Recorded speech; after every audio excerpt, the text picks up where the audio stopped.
Opening scene में हम John को देखते हैं जो भाग रहा होता है। तभी उसको एक बोर्ड दिखाई देता है जिस पर लिखा होता है पॉइंट ऑफ नो रिटर्न 108। वो देखता है कि वो वहां तक पहुंच गया है। जॉन सनलाइट का पीछा करते हुए उस जंगल से भाग रहा होता है। हम देखते हैं कि वो जंगल बहुत बड़ा है। जॉन के भागते भागते शाम हो जाती है। वो फिर से वहीं पर पहुंच जाता है, point of no return. John देखता है कि उसके ऊपर से बर्ड्स का झुंड ऊपर से जा रहा है। वो किसी से बचने के लिए वो पेड़ पर चढ़ जाता है। तभी उस जंगल से आवाज सुनाई देने लगती है। जॉन और तेजी से ऊपर चढ़ता है। तभी पेड़ की लकड़ी टूट जाती है और वो नीचे गिर जाता है। कुछ टाइम बाद कोई क्रिएचर उसको केव में लेकर जाता है, उसे मार देता है। आखिर जॉन था कौन, ये जंगल है कैसा और वो फंसा कैसे, वो क्रिएचर कौन थे, इसकी पूरी जानकारी देंगे। बने रहिए मेरी वीडियो में। उसके बाद मीना नाम की लड़की को देखते हैं जो आर्ट बना रही होती है। आज उसकी माँ का डेथ एनिवर्सरी है। वो उसमें नहीं जाती, वो अपने बॉस के पास जाती है। उसका बॉस उसे एक काम देता है, एक बर्ड्स को जू में छोड़ना है। मीना उस काम को ले लेती है। वो जू काफी दूर होता है, इसमें उसका घूमना भी हो जाएगा। वो उस बर्ड्स को लेकर अपने घर जाती है। वो नेक्स्ट मॉर्निंग लेकर जाएगी, इसीलिए वो रेडी होकर एक बार में जाती है। वहाँ पर एक लड़के से बातें करती है। वो अपने आप को बलरीना बताती है। नेक्स्ट मॉर्निंग उस बर्ड्स को लेकर गाड़ी से जू की तरफ निकल जाती है। वो एक गैस स्टेशन पर होती है। वहाँ पर कुछ लोगों की मिसिंग पोस्टर होते हैं। वो उसे देखती नहीं है और वहाँ से निकल जाती है। तभी उसकी बहन का वॉइस मैसेज आता है। वो कहती है कि तुम मॉम की डेथ एनिवर्सरी में क्यों नहीं आई, तुम इस बात को भूल जाओ और अपनी लाइफ को स्टार्ट करो। मीना अपनी बहन से क्यों गुस्सा है और अपनी माँ की डेथ एनिवर्सरी पर क्यों नहीं गई, वो हमें आगे पता चलेगा। वो मैप के माध्यम से वहाँ से जा रही होती है। वो जंगल में पहुँच जाती है। तभी वहाँ इलेक्ट्रिक सामान काम करना बंद कर देते हैं। उसकी गाड़ी भी बंद हो जाती है। वो बाहर उतरकर देखती है तो आखिर हुआ क्या। वहाँ पर चारों तरफ बस पेड़ होते हैं। तभी उसको एक बोर्ड दिखाई देता है। वो बोर्ड होता है पॉइंट ऑफ नो रिटर्न 12। वो अपने गाड़ी के पास जाती है। उसकी गाड़ी ठीक नहीं हो सकती। तभी वो हेल्प लेने के लिए जंगल में जाती है। उसे कुछ अजीब लगता है। वो अपनी कार की तरफ जाती है। उसे दूर दूर तक पेड़ दिखाई दे रहा होता है। वो कुछ दूर चलती है लेकिन उसे ना ही रोड मिलता है ना ही गाड़ी। वो डरने लगती है। तभी उसे एक औरत दिखाई देती है। वो उससे हेल्प मांगती है लेकिन वो भाग रही होती है। वो उसका पीछा करती है। वो एक दरवाजे पर रुकती है और कहती है कि तुम बचना चाहती हो तो अंदर आ जाओ। वो उसके अंदर जाती है। वो औरत का नाम होता है मैडेलिन। वहाँ पर दो लोग और होते हैं। लड़के का नाम होता है डैनियल और लड़की का नाम होता है कैरा। वो लोग उसे क्यूब कहते हैं। सभी लोग ग्लास के सामने आते हैं। वो खड़े होते हैं। वो लोग उसे केयर टेकर कहते हैं। वो उन्हें देखने के लिए आते हैं। वो लोग मीना को आगे करते हैं और रात के टाइम ही आते हैं। वो लोग दिन के टाइम नहीं आते हैं। हम देखते हैं कि वो क्यों उस जंगल के बीच में होता है। नेक्स्ट मॉर्निंग मीना वहां से जाती है। वो लोग उसे रोकते हैं लेकिन वो नहीं मानती। वहां से बाहर निकलने के लिए जाती है। जब वो जंगल में जा रही होती है तभी उसको एक लड़की दिखाई देती है। वो डर जाती है और वहां से भागने लगती है। वो एक चोटी पर चली जाती है जहां से पूरा जंगल उसे दिखाई दे रहा था। वहां से आगे नहीं जा सकती क्योंकि रास्ता नहीं होता। तभी वहां पर मैंडेलिन आ जाती है और कहती है कि हमने भी ट्राई किया था लेकिन हम लोग यहाँ से बाहर नहीं निकल सके। मैंडेलिन उसको यहाँ के रूल के बारे में समझाती है कि इस पॉइंट से बाहर नहीं जा सकते। रात होने से पहले आप उस रूम के अंदर चले जाएं। कभी उनको पीठ नहीं दिखानी है। वो हर शाम उन्हें देखने के लिए आते हैं। ये सब उसे कैसे पता, क्योंकि वो कई सालों से यहाँ पे फंसी हुई है। उसके बाद शाम को केयर डांस कर रही होती है और मीना टीवी देख रही होती है। वो सिर्फ एक ही शो देख सकती है क्योंकि वहाँ पर एक ही डीवीडी मौजूद था, वो भी प्रोफेसर का था। एक बात और है, यहाँ पर लाइट आई कैसी जबकि चारों तरफ जंगल है, वो हमें आगे पता चलेगा। तो बने रहिए मेरी वीडियो में। उसके बाद मॉर्निंग में वो लोग घूमने के लिए जाते हैं। मीना केयर के साथ जाती है। वो उसको कुछ पौधों के बारे में बताती है कि वो कैसे काम करते हैं। केयर और उसका हस्बैंड जॉन, वो दोनों यहाँ पर 5 महीने पहले आए थे लेकिन उसका हस्बैंड हेल्प बुलाने के लिए गया लेकिन अभी तक उसका कोई पता नहीं और ना ही वो वापस आया।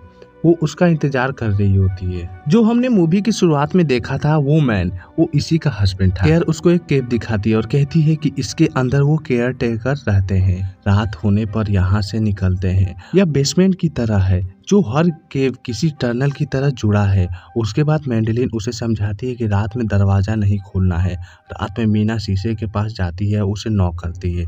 कुछ टाइम बाद उसको नॉक करने की आवाज़ सुनाई देती है। मैंडेलिन उसको खड़े रहने को कहती है क्योंकि वो केयरटेकर उसे देखना चाहते हैं। उसके बाद मॉर्निंग में डैनियल कौवे को मारता है खाने के लिए। मीना को एक लड़की दिखाई देती है। मीना डैनियल से पूछती है केयरटेकर को तुमने देखा? वो कहता है कि मैं 8 महीनों से यहाँ रह रहा हूँ, आज तक मैंने केयरटेकर को नहीं देखा। मीना केयरटेकर को देखने के लिए रस्सी की मदद से उस केव में जाती है जहाँ पर उसे कुछ पुराने सामान मिलते हैं। एक न्यूज़पेपर भी मिलता है जो अप्रैल 1992 का होता है। वहाँ पर एक टैडी और साइकिल भी होती है। वो उसे रस्सी की मदद से ऊपर ले लेती है। तभी उसे केयरटेकर दिखाई देता है। वो लाइट में होती है तो वो उसे कुछ नहीं करता। वो सामान को मैंडेलिन के पास लेकर जाती है। उसे विश्वास नहीं हो रहा था कि वो सामान उसको रास्ते में मिले। उसके बाद डैनियल उस कैमरे को टीवी में यूज करता है, उसे सिक्योरिटी के लिए बाहर रखता है। तभी वहाँ पर जॉन आ जाता है। केयर अपने हस्बैंड को अंदर बुलाने के लिए दरवाजा खोलने जाती है। तभी मैंडेलिन उसे रोक लेती है। वो कहती है कि वो केयरटेकर उसे किसी भी रूप और आवाज ले सकते हैं। मैंडेलिन कहती है कि जरूर तुम लोगों ने कुछ किया है। तभी केयरटेकर गुस्सा हुए हैं। मीना उसे सब कुछ बता देती है। केयर अपने हस्बैंड से कहती है कि तुम कैमरे की तरफ अपना फेस ले जाओ, तभी मैं दरवाजा खोलूंगी। वो कैमरे की तरफ अपना फेस ले जाता है। वो जॉन ही होता है, वहाँ से गायब हो जाता है। केयरटेकर उसके कैमरे को तोड़ देते हैं। सभी लोग शीशे के पास जाते हैं। तभी वहाँ की ग्लास टूटने लगती है। मैंडेलिन उनसे माफ़ी मांगती है। वो लोग शांत हो जाते हैं। मॉर्निंग में मैंडेलिन सभी सामान को केव में फेंक देती है। अब से कोई भी उनके रूल को नहीं तोड़ेगा।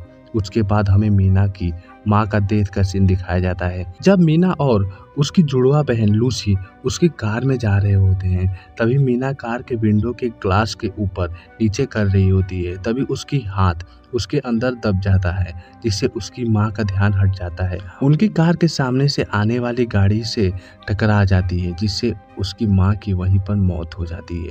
उसकी बहन की फेस पर गहरे चोट लग जाते हैं। मीना को देखते हैं जो उसे यहाँ पर आए हुए बहुत दिन हो गए हैं। उसके दोस्त केयर और डैनियल, उनका दिमाग आजकल काम नहीं कर रहा है।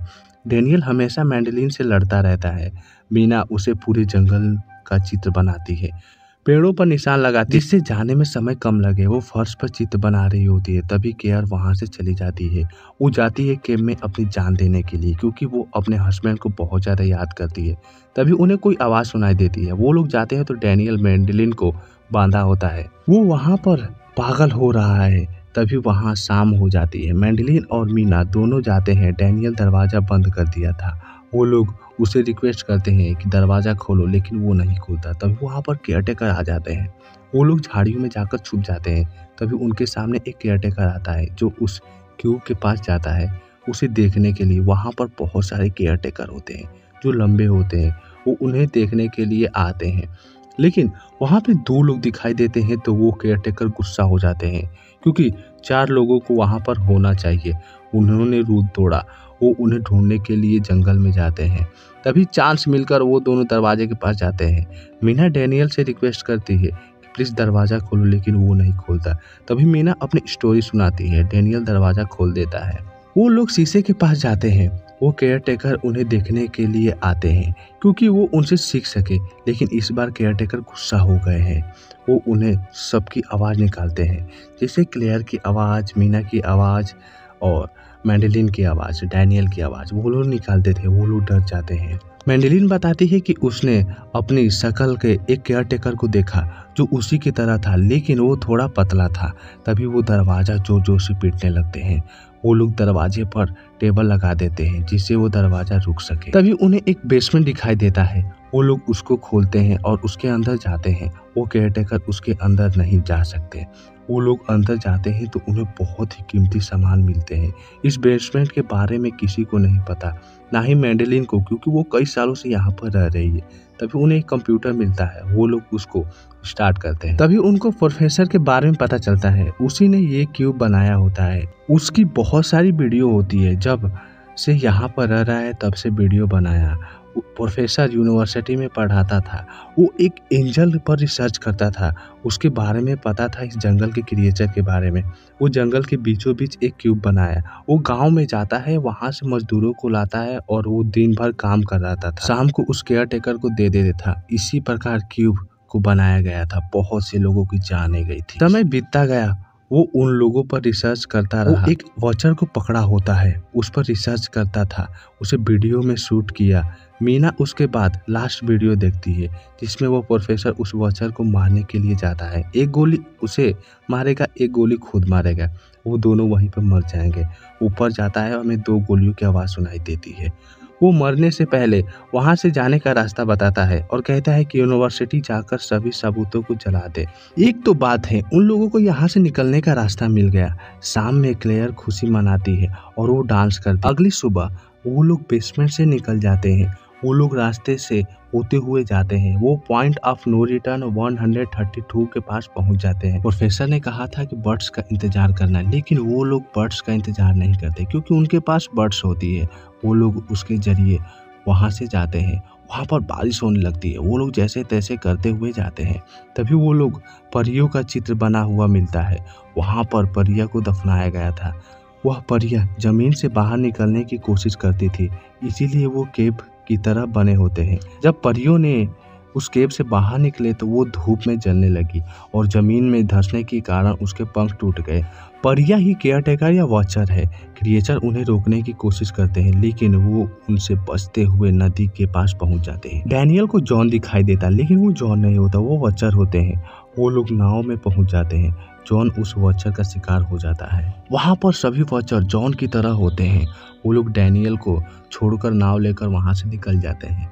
सुबह होती है तो वो लोग शहर में पहुंच गए होते हैं क्योंकि ऊपर बस चल रही होती है। वह लोग बस का इंतजार करते हैं। तभी एक बस आती है। वो लोग उस बस में बैठकर उसके बाद वो अपने अपने घर चले जाते हैं। मीना नेक्स्ट मॉर्निंग रेडी होकर यूनिवर्सिटी में जाती है। वहाँ पर प्रोफेसर के सामानों को देखती है। प्रोफेसर ने लिखा होता है कि जब परिया जमीन पर आई तो वो इंसानों के साथ ज्यादा घुलने मिलने लगी। वो परिया इंसानों से शादी कर ली। इंसानों से जो बच्चे पैदा हुए बहुत ही तबाही मचाने लगे। इंसानों ने परिया को श्राप देकर उन्हें यहाँ से भगा दिया और जो बच्चे बचे उन्हें दफना दिया गया। मीना को और भी डॉक्यूमेंट्स मिलते हैं। वो उस डॉक्यूमेंट्स को लेकर केयर के घर पर जाती है। वो उसे बताती है कि प्रोफेसर की वाइफ मैंडलिन है, लेकिन वो बहुत साल पहले ही मर गई थी। तो फिर वो मैंडलिन है कौन? प्रोफेसर ने जब उस वॉचर पर एक्सपेरिमेंट करता था तो वो अपनी वाइफ को बनाना चाहता था। उसने तो अपनी वाइफ को तो बना लिया, लेकिन वो उसकी तरह नहीं था। उसके चाल दिमाग सब कुछ अलग, इसीलिए उसे मारना पड़ा। वो उसे मारने के लिए गया, लेकिन वो मरी नहीं, लेकिन प्रोफेसर मर गया। वही मैंडलिन है जो परिया नहीं है। वो इंसानों और परियों के बच्चे हैं। मीना कहती है कि मैंडलिन आने वाली है। वो लोग उसका इंतजार करते हैं। तभी एक कार आती है, उसमें से केयर निकलती है। मीना देखकर शॉक हो जाती है। जिसको वो स्टोरी सुनाई थी वो मैंडलिन थी। केयर घर पर आती है। हम देख पाते हैं कि वो क्रिएचर छोटा है और परिया बहुत बड़ी बड़ी।